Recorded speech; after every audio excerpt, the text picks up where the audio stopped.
Apa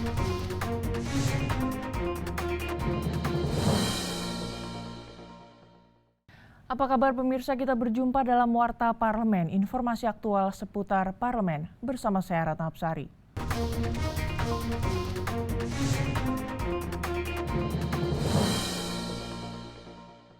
Rapat paripurna DPR RI mendengar laporan Badan Anggaran DPR terhadap hasil pembahasan tentang pembicaraan pendahuluan mengenai RAPBN 2017 dan rencana kerja pemerintah tahun 2017. Rapat paripurna juga mendengarkan tanggapan pemerintah terhadap pandangan fraksi-fraksi terkait materi rancangan undang-undang tentang pertanggungjawaban atas pelaksanaan APBN 2015. Berikut laporan rekan Sanika dari ruang rapat paripurna. Pemirsa, rapat paripurna hari ini dipimpin oleh Wakil Ketua DPR RI Taufik Kurniawan mendengarkan laporan Badan Anggaran DPR RI mengenai hasil pembahasan pembicaraan pendahuluan rancangan anggaran pendapatan dan belanja negara atau RAPBN tahun anggaran 2017. Dalam laporannya, Ketua Banggar DPR RI Kahar Muzakir mengatakan, sebagai penjabaran dari tema rencana kerja pemerintah atau RKP tahun 2017, maka pemerintah menyusun strategi pembangunan yang memuat sektor-sektor prioritas, yaitu pembangunan manusia dan masyarakat, pembangunan sektor unggulan, pemerataan dan kewilayahan, dan pembangunan politik hukum, pertahanan, dan keamanan. Tingkat pertumbuhan ekonomi berdasarkan kerangka ekonomi makro dan pokok-pokok kebijakan fiskal di kisaran 5,3 hingga 5,9%, sedangkan berdasarkan kesepakatan 5,2 hingga 5,6%, dan inflasi di kisaran 3 hingga 5%. Kebijakan program pengelolaan subsidi khususnya subsidi non-energi, antara lain 1. Pengalihan subsidi berbasiskan harga barang menjadi subsidi berbasis rumah tangga sasaran. Pemirsa, rapat paripurna juga mendengarkan tanggapan pemerintah terhadap pandangan fraksi-fraksi DPR RI mengenai rancangan undang-undang tentang pertanggungjawaban atas pelaksanaan APBN tahun anggaran 2015. Dalam laporannya, Menteri Keuangan Bambang Brojonegoro mengatakan, menanggapi pandangan fraksi-fraksi DPR RI terkait tingkat pertumbuhan ekonomi tahun 2015 yang mencapai 4,8% merupakan pertumbuhan yang relatif baik jika dibandingkan pertumbuhan ekonomi global sebesar 3,1%.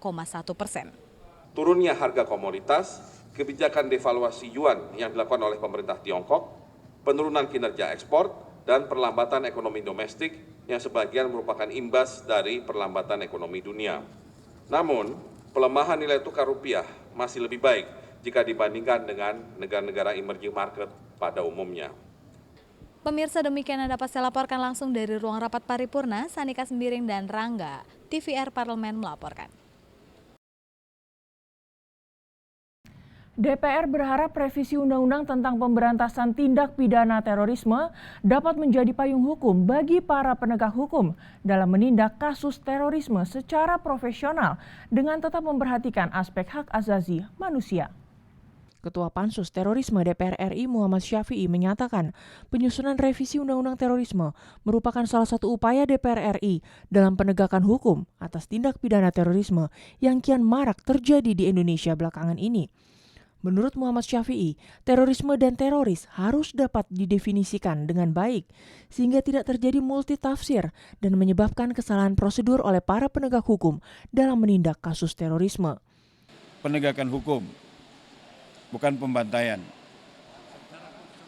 Ya, penegakan hukum yang profesional. Yang kedua, penghormatan terhadap hak asasi manusia, jangan semena-mena. Baru yang ketiga, memberantas teroris. Hal yang sama disampaikan Bupati Poso Darmin Asigilipu. Darmin mengapresiasi Pansus Terorisme DPR RI dalam menyusun revisi Undang-Undang Terorisme. Sebagai upaya mendukung revisi Undang-Undang tersebut, Darmin mengundang beberapa tokoh masyarakat yang dianggap mumpuni dan memahami seluk-beluk Kabupaten Poso.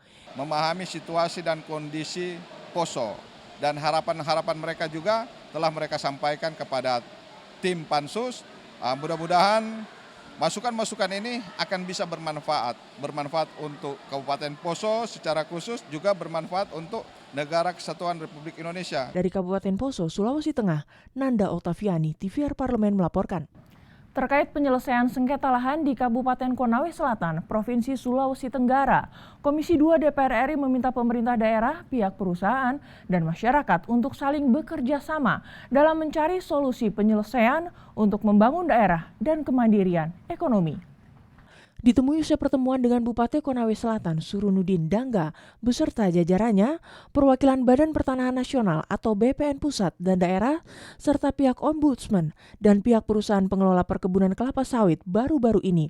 Anggota Komisi 2 DPR RI Markus Nari mengatakan, dalam proses penerbitan hak guna usaha atau HGU yang dikeluarkan oleh pemerintah daerah kepada perusahaan harus memiliki surat atas hak atas tanah secara hukum dan proses pengeluaran izin tersebut bisa dipertanggungjawabkan kepada masyarakat. Perusahaan-perusahaan yang mempunyai HGU itu, ya, ini mesti jelas ketika dia memiliki izin prinsip.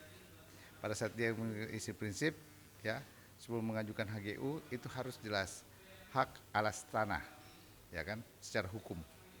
Dan ini saya lihat katanya masih 15% yang belum diselesaikan. Hal senada disampaikan oleh anggota Komisi 2 DPR RI Amirul Tamim. Amirul meminta Pemda setempat, para pengusaha, dan masyarakat untuk menyelesaikan permasalahan dengan cara duduk bersama dan berdiskusi dalam mencari penyelesaian yang bermanfaat bagi pembangunan daerah ke depannya. Kita memerlukan investor, ya.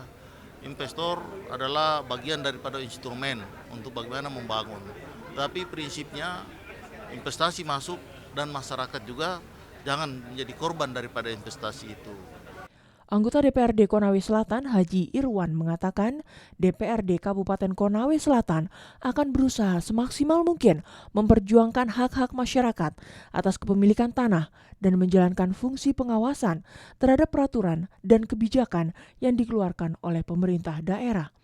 Sangat berkaitan dengan tingkat kesejahteraan masyarakat, sehingga kalau selesai sengketa lahan masyarakat tentu pemerintah dan DPR kami mewakili rakyat tentu bagaimana kita bisa